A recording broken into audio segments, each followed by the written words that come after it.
Hi friends, இன்றைக்கி நம்ம வீட்டில் என்ன பிரேக்ஃபாஸ்ட்டு பார்க்கலாம் வாங்க. அதுக்கு முன்னாடி நம்ம வீவர்ஸ் ஒன்று சொல்லாங்க. அது என்னென்னா, இது ரொம்ப பெண்களுக்கு ரொம்ப ரொம்ப முக்கியமான டிப்ஸ் இது. அது என்னென்னா, வெள்ளைப்படுதுன்னு ஃபீல் பண்ணாதீங்கம்மா.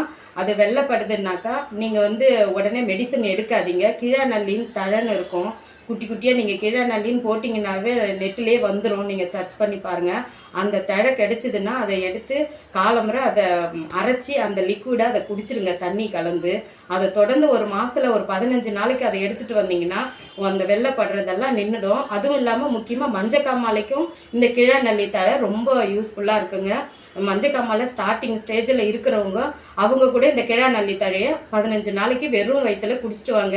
சரியாயிடுச்சுன்னு விட்டுறாதீங்க. 15 நாள்ன்றது மாதத்தில் ஒரு 10 நாளுக்காச்சும் தொடர்ந்து எடுத்துக்கோங்க. அதெல்லாம் சூப்பராக கிளியர் ஆகிடும். வாங்க நம்ம வீட்டை பிரேக்ஃபாஸ்ட் பார்க்கலாம். நம்ம வீட்டை அரிசி உப்புமா தாங்க. எப்பவும் நம்ம வீட்டில் மாவு தீந்துருச்சுனாவே ஒரே மனசே குழப்பமாக இருக்க. என்னன்னாக்கா ரவை உப்புமா பண்ணால் சாப்பிட மாட்டார் எங்கள் பையன். அதே மாதிரி நம்ம கோதுமை உப்புமா பண்ணோம்னா அது டைனோசர்ன்னு சொல்லுவார்.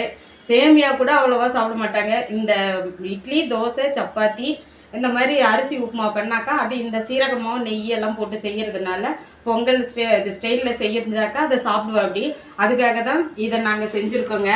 மாவு தீந்துருச்சுன்னு. ஆனால் எங்கள் பேத்தி கூட சாப்பிட்றதுங்க. எங்கள் பையன் தான் சாப்பிடவே மாட்டேங்கிறாரு.